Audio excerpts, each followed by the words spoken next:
Oke, ketemu lagi dengan saya Dekuna di channel.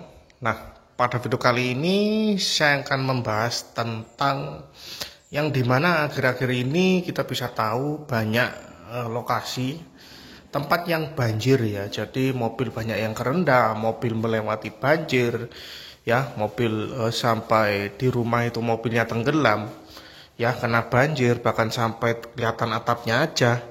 Nah, di video kali ini saya akan bahas, kebetulan di depan mobil ini adalah mobil Innova Reborn. Nah, pada video kali ini saya akan bahas seberapa aman batas air yang aman untuk dilalui ya. Nah, perlu dicatat yang dilalui untuk Innova Reborn. Ya, bukan yang tergenang ya, tapi yang dilalui untuk Innova Reborn. Nah, di video ini saya akan bahas seberapa tinggi air, entah sekian atau selampu atau sekap, seberapa nanti akan saya bahas seberapa tinggi air aman untuk dilalui untuk mobil khususnya di Innova Reborn. Bahkan di mobil lainnya pun sama, silahkan dicek nanti di inti video ini. Saya akan tunjukkan mana yang menjadi inti-intinya supaya mobil ini tetap aman untuk melalui banjir, yaitu aman dalam artian tidak mogok dan tidak rusak ya, atau tidak macet mesinnya, akan saya bahas di video ini. Oke, bagaimana video selanjutnya, tonton terus videonya sampai selesai.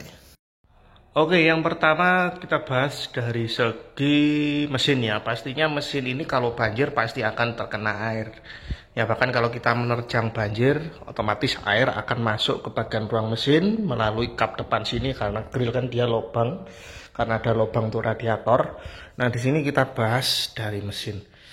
Ya, apa yang perlu kita perhatikan saat banjir di bagian mesin ya. Jadi saat kita akan melewati genangan air, ya, saat kita akan melewati genangan air itu apa yang perlu kita perhatikan? Oh, airnya tingginya segini, apakah aman di mesin mobil kita?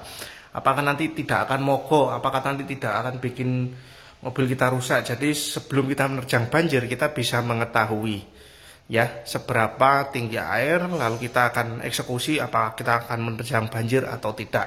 Nah, di bagian mesin ini yang perlu kita perhatikan ya, yang pertama adalah komponen elektrikal ya. Kalau di mobil diesel itu jauh lebih aman, jauh lebih safety untuk melewati genangan air.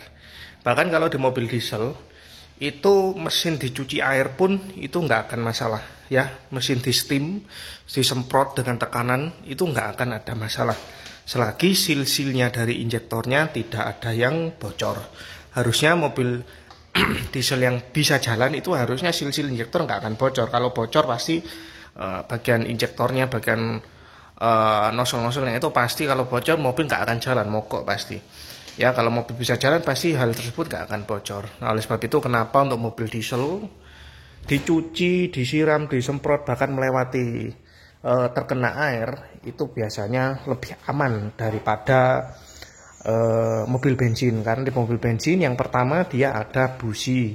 Busi kalau kena air pasti dia mati. Sedangkan di mobil diesel kan tidak ada. Ya, seperti itu. Ya, itu pengaruhnya di busi aja untuk perbedaan mobil bensin dan mobil diesel. Nah, di sini kita bahas di diesel. Nah, yang pertama untuk komponen apa yang harus kita hindari saat kita menerjang banjir ya. Nah, kalau kita bisa lihat di sini ini adalah aki. Sebenarnya kalau aki ini meskipun kita hubungkan arus negatif dengan positifnya dengan air, yaitu tidak akan menghantarkan listrik ya, karena air hambatannya besar seperti itu ya. Jadi untuk aki aman, kita nggak perlu khawatir aki terendam air nanti konsleting seluruh kelistrikan mobil, nggak ya. Beda kalau plus minusnya kita hubungkan dengan besi seperti ini ya pasti konslet seperti itu. Kalau air harusnya aman ya. Itu yang pertama, aki nggak ada masalah. Yang kedua, securing box. Nah, ini yang harus kita perhatikan ya. Jadi kalau kita menerjang banjir, pastikan air tidak melebihi dari kap mesin. Securing box kan di sini. Ini adalah securing box ya. Nah, saya buka ya. Jadi biar kita semua tahu. Nah, ini securing box. Securing box adalah tempat kumpulan sekring-sekring yang menghubungkan antara ini untuk pengapian, untuk injektornya, untuk lampu-lampunya, untuk klakson dan lain sebagainya ya, untuk mengatur ecu ya. Ini dijembatani oleh yang namanya ini ya, sekring atau box sekring ya, yang dimana ini sebagai pengaman supaya kalau ada konslet sekringnya yang putus duluan. Nah kalau ini kena air nanti bisa konslet, nah nanti ecu bisa mati, lalu untuk kelistrikan yang lain bisa mati. Jadi kita perlu perhatikan kalau kita menerjang banjir, pastikan jangan melebihi tinggi dari sekring box. Sekring box kan segini ya, anggapannya segini. Jadi air jangan sampai merendami headlamp ya, seperti itu ya, itu yang aman. Kalau air masih di sini, masih merendami fog lamp atau masih merendami ban sekian, ya itu harusnya masih aman karena air nggak akan sampai menerjang ke bagian sekring box ya. Paling-paling air mengenai bagian bawah-bawah aja, bagian radiator itu nggak masalah untuk mobil kita ya, nanti kering ya normal kembali ya. Itu untuk bagian elektrikal di bagian sebelah sini kanan ya, seperti itu kita perlu perhatikan sekring box. Lalu kita ke bagian sebelah sini ya. Nah di sini kalau di bawah sini ya, nah ini ya, ini ada yang namanya ampere meter atau dengan kata lain ini dinamo pengisian ya, kelihatan ya di balik ini. Ini ada dinamo pengisian ya, bentuknya seperti ada itu lubang-lubang. Nah itu dinamo pengisian gunanya untuk mengisi kelistrikan pada aki. Nah dinamo pengisian itu setahu saya itu aman, meskipun kena air aman, nggak ada masalah ya, meskipun kerendam aman. Dinamo ampere itu dinamo pengisian itu akan bermasalah jika memang spoolnya di dalam atau kelistrikannya itu kotor, sangat-sangat kotor, atau ada yang kebakar, itu bisa menyebabkan pengisiannya yang bermasalah. Harusnya kalau kena air banjir nggak masalah. Jadi kalau air mengenangi dinamo ampere atau dinamo pengisian itu nggak akan menyebabkan mobil ini mogok ya, seperti itu. Itu yang selanjutnya. Lalu yang berikutnya, nah di sini terlepas dari mekanik, dari kelistrikan. Di sini kita membahas tentang mekanikal.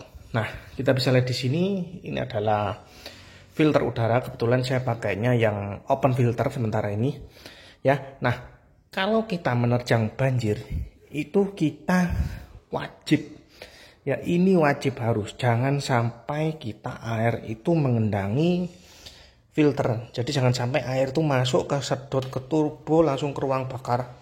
Itu pasti akan menyebabkan fatal ya. Selain mesinnya mogok, pasti nanti akan ada yang namanya water hammer, yaitu dimana itu air yang kesedot ke dalam masuk ke ruang bakar, kena kompresi pistonnya tidak kuat, pistonnya yang bisa bengkong. Nah itu yang namanya water hammer, itu yang sangat-sangat berbahaya ya. Jadi yang perlu kita perhatikan, ini yang sangat penting untuk bagian mesin, yaitu air jangan sampai masuk ke bagian filter ya. Nah untuk open filter kan seperti ini, jadi air jangan sampai dia masuk di sini ya, jangan sampai menyentuh ini. Jadi segini ya, se-headlamp ya segini ya. Jadi kalau kita melihat mobil di depan kita, wah airnya sudah mengenangi headlamp, bahkan sampai naik ke kap mesin, itu jangan diterjang ya banjirnya. Silakan mundur aja, putar balik ya. Tapi kalau air masih di bawah sini ya, masih sekian, masih merendami ban, itu enggak masalah ya. Untuk open filter seperti ini tingginya sekian. Nah lalu untuk filter yang standar, nah kalau kita bisa tahu filter standar itu seperti ini ya. Nah ini filter standar ya. Nah ini saya tunjukkan ya, jadi bagi yang masih filter standar. Nah ini filter standar, posisi ini dia ada di sebelah sini. Nah di sini ada lubang. Nah ini lubang untuk menyedot udara ya dari luar. Nah ini lubang ini masuk kemana? Lubang ini ke sini ya. Nah ini ada lubang. Nah ini lubang untuk nyedotnya udara untuk masuk ke bagian filter ini. Jadi dia akan posisinya seperti ini. Nah lubang ini dia itu nyedotnya. Nah lubang ini ya, dia itu nyedotnya dari sini. Ya nyedot sini, masuk ke dalam, disaring oleh filter, lalu di sini masuk ke bagian turbo sini. Seperti itu ya, mekanismenya seperti itu. Tapi kalau open filter seperti ini, langsung dia tidak ada boxnya.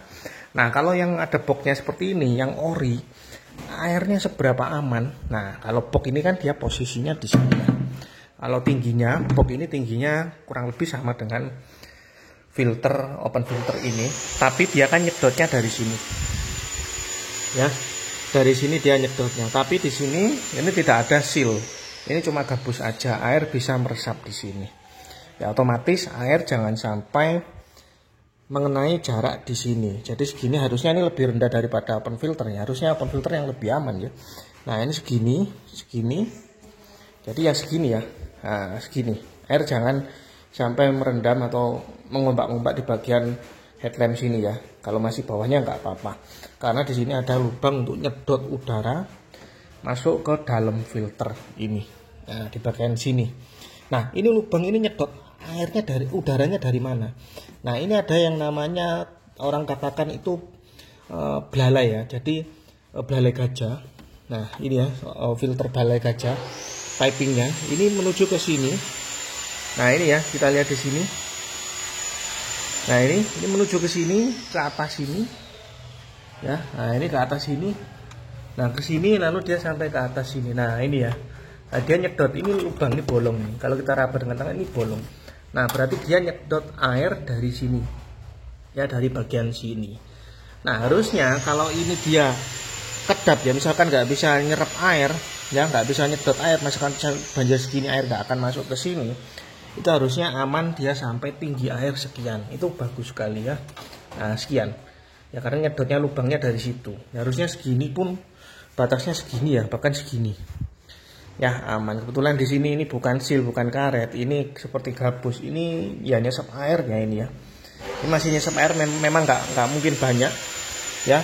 Tapi setidaknya kita cari aman jangan sampai melewati lubang ini. Ya.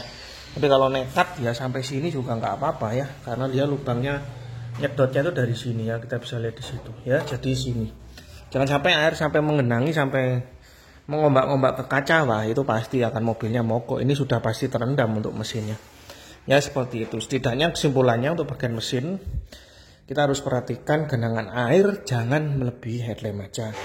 Ya kalau airnya sudah mengombak-ombak ke headlamp, ya sudah ombaknya sudah kena headlamp, itu wajib waspada takutnya masuk ke bagian filter udara, masuk ke mesin bisa water hammer.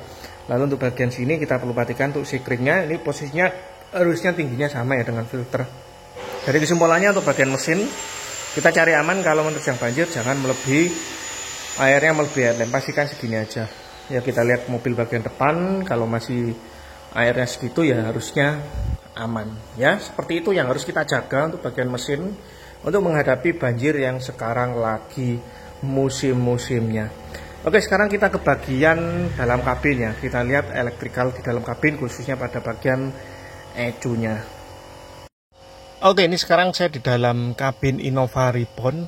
Nah lalu komponen listrik yang menjadi otak mobil yaitu yang dinamakan ECU-nya, ECU dari Innova Reborn itu letaknya di mana? Nah di sini saya sudah lepas bagian lacinya ya, sudah saya lepas. Nah di sini kita nanti akan bisa melihat ECU atau otak komputerisasi dari mobil Innova Reborn ini letaknya di sini. Ya, kita berobos ngolong ke bawah. Nah, ini adalah ECU-nya. Nah, ini ya. Ini adalah ECU atau otak atau komputer atau prosesornya atau kepintaran mobil dari Innova Reborn. Nah, ini yang sangat-sangat mahal, sangat-sangat berbahaya jika kena air, jika tergenang air. Ya, jadi kalau mobil kita itu sudah tergenang air, kena banjir, kita parkir di rumah, lalu kena banjir, ini perlu diperhatikan. Pastikan mobil sebelum kita hidupkan, pastikan ECU ini benar-benar kering. Kalau nggak kering, nanti kita hidupkan mobil, starter cekrek, langsung tas, langsung dia kebakar. Pasti ECU-nya sudah bakar dan tidak bisa diselamatkan. Dan yang pasti kalau tidak bisa diselamatkan ya harus ganti ECU yang harganya jutaan rupiah. Sepertinya puluhan juta ya kalau ECU ini ya, nggak tahu lagi saya. Ya ini harus perlu diperhatikan. Jadi kalau kita mobil itu terkena banjir ya, nah ECU kan letaknya di sini ya, posisinya di sini. Nah di sini segini ya. Nah harusnya air itu jangan sampai mengendangi jok ya. Nah kalau air itu masih di bawah sini, masih di kaki sini, ya harusnya aman nggak sampai kena ECU, karena ECU dia posisi di sini sampai sini. Ya pastikan air sampai sini aja, itu masih aman. Kalau air sudah mengenangi jok bahkan sampai nutupi sini, wah itu sudah pasti ECU-nya akan kemasukan air dan pasti bisa rusak. Dan di sini juga ada komponen-komponen kelistrikan yang lain. Yang tidak tahu ini bagian apa ya. Kalau ini ecunya, ya ini pasti akan trouble bermasalah. Ya, kalau sampai terkena air. Jadi ini yang perlu perhatikan. Kalau kena air banjir jangan sampai bagian ini kerendam air bagian ecunya. Ya, itu untuk di bagian komponen elektrikal di ecu. Bahkan di dalam sana ada komponen elektrikal untuk AC. Ya, bahkan untuk head unit, bahkan untuk speedometer dan lain sebagainya. Ya, di sana ada ABS setir, dan di sini di atas juga ada ABS. Itu yang perlu diperhatikan ya. Kalau gendang sampai dashboard ya pastinya semua itu akan rusak ya, seperti itu. Tapi kalau masih menggenangi kaki sekian itu aman ya. Jadi oleh sebab itu kalau kita menerjang banjir pastikan jangan sampai kita nekat sampai air masuk ke dalam kabin seperti itu ya. Lebih baik kita putar balik daripada nanti komponen ecunya kena, komponen AC-nya kena, dan lain sebagainya kena. Seperti itu ya untuk bagian elektrikal di bagian interior. Oke, itu tadi ya pembahasan tentang bagaimana kita mengambil keputusan menerjang banjir. Saat banjir itu seberapa batas aman untuk air di mobil. Di sini kebetulan di Innova Reborn tadi sudah kita jelaskan, mulai dari sekring pastikan dia tidak kena air, mulai dari filter yang nyedot udara ya, yang open filter seperti ini seberapa, jangan sampai kena air masuk. Lalu untuk yang pakai masih original box filter, seberapa tingginya kita perlu diperhatikan, karena di sini ada lubang penyedotan udara di bagian sini sampai dia naik ke atas. Tadi sudah saya jelaskan ya. Selain hal di atas, kita juga perlu perhatikan pada bagian uli. Kalau sudah kerendam banjir ya, uli perlu kita kuras flashing semua, baik dari uli mesin, uli matic, perminyakan dari minyak power steering, air radiator ya, minyak power steering, minyak rem, solar, filter itu ya perlu kita kuras semua ya. Intinya kita harus bongkar mesin semua kalau memang kerendam. Tapi kalau kita menerjang banjir, kita perlu perhatikan tadi mulai dari sedotan dari filternya seberapa tingginya, kita jangan air sampai melebihi itu. Lalu sekring ya, lalu kita bahas tadi itu bagian interior, yaitu pada bagian ecunya ya, jangan sampai kerendam banjir. Posisinya tadi sudah saya tunjukkan di video ini ya. Sekian aja video dari saya itu tadi. Semoga video saya ini mengedukasi bagi yang kita sering melewati banjir, yang dimana sekarang musim banjir. Bagi yang punya mobil yang rumahnya itu rawan banjir, seberapa kita harus perlu perhatikan hal-hal tadi yang saya infokan ya. Cara ini sekali lagi tidak berlaku hanya di Innova Reborn aja, di mobil apapun lainnya itu kita perlu perhatikan komponen-komponen tadi yang kita sebutkan. Jangan sampai komponen tersebut kena air banjir atau kena air hujan ya, seperti itu. Oke, sekian aja video dari saya. Semoga video ini bermanfaat. Salam sehat selalu, lancar rezekinya. Amin.